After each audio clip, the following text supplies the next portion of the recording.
Assalamualaikum warahmatullahi wabarakatuh. Jumpa lagi dengan para calon mahasiswa Indonesia tahun 2023, terutama yang akan berjuang di jalur tulis SNBT, UPN, Jatim ya. Ini saya sajikan data terkait dengan persaingan, keketatan, tingkat-tingkat prodi-prodi yang ada di UPN Jatim. Kira-kira pada tahun 2023 ini, prodi-prodi apa yang perlu diwaspadai, yang persaingannya tinggi, yang persaingannya longgar, sehingga teman-teman masih bisa memilih prodi yang punya peluang tinggi untuk diterima.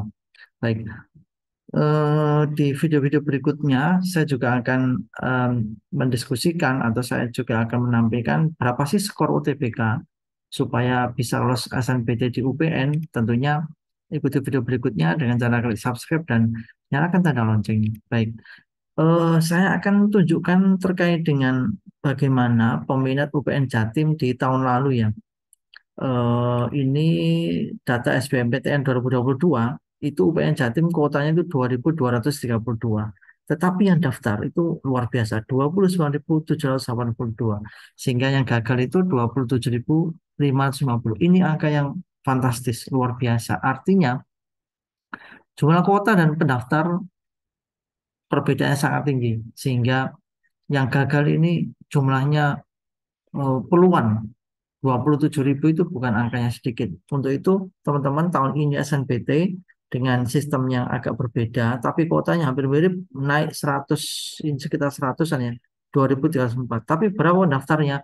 Ambil saja pendaftarnya kisarannya sama dengan tahun lalu, maka yang punya peluang gagal juga hampir sama besarnya. Untuk itu, supaya teman-teman tidak terjebak pada kegagalan yang sama dialami oleh mahasiswa tahun lalu, tentunya dibutuhkan data supaya teman-teman bijak dalam memilih prodi sehingga tidak begitu ketat persaingannya dan punya peluang yang sangat tinggi untuk bisa lolos. Nah, saya akan sajikan dalam bentuk beberapa klaster. Saya mulai dari klaster satu.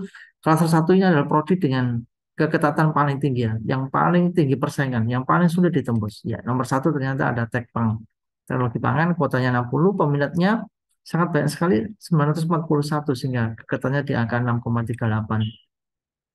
Nomor dua, Ilkom, ilmu komunikasi, kuotanya sangat besar, 140, tapi peminatnya juga sangat banyak, 1.879.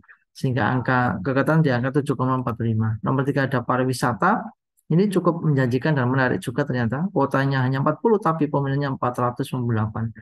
Kekatannya di angka 8,03. Nomor 4 ada sistem informasi, kuotanya sangat besar, 104, tapi peminatnya juga sangat banyak, 1.275. Kekatannya di angka 8,16.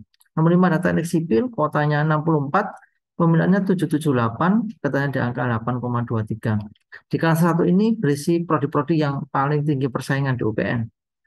6%, 7%, 8% ini termasuk angka yang sangat ketat ya, karena masih di bawah 10%.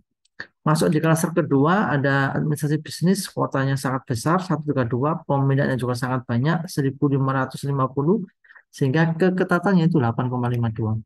Kemudian dilanjut teknik industri, kuotanya banyak juga, 100, peminat 1.123, keketatan 8,9. Nomor 8 ada teknik lingkungan, kuotanya 64, peminat 704, keketatan 9,09. Nomor 9 ada ekonomi pembangunan, kuotanya banyak, 100, peminatnya juga luar biasa, 1.096, sehingga keketatannya di angka 9,12. Dan di nomor 10 ada ilmu HI, kuotanya 56, peminatnya 540, keketatannya 10,37. Nah, di kelas kedua ini juga berisi prodi yang masih tinggi persaingannya, masih sulit ditembus karena peluangnya hanya 8 dan 9, bahkan ini 10% ya. Untuk 10%. Angka ini tentunya menunjukkan betapa masuk di UPN Jatim ini juga butuh perjuangan yang luar biasa karena persaingannya masih sangat tinggi. Kita coba lihat di kelas ketiga, ada prodi apakah saja? Ya, nomor 11 ada arsitektur, kuotanya 60, peminat 569, keketatannya 10,54. Nomor 12 ada hukum, sangat besar, kuotanya 140, peminatnya 1.304, keketatan 10,74.